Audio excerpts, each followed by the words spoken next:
rehefa tsy hiasa ianao dia ale mandeha.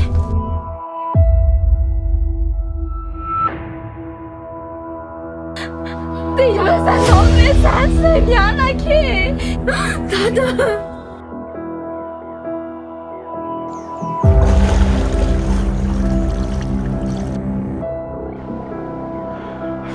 onjea hoe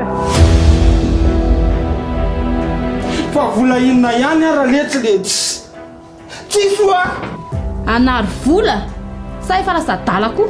raha vola laninao nandeha tehana anazy tany ve tsy efa ampina nolona n'ilay fitaovana simba.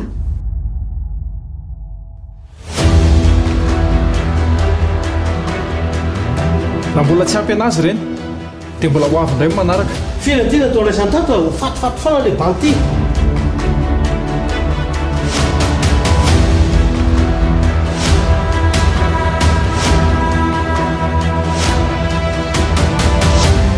dia foninona loatra ireny ao anatinao ry dady dia efa haiko hoe latsa-pitiavany la ohatra ny lasany foana ny saiko.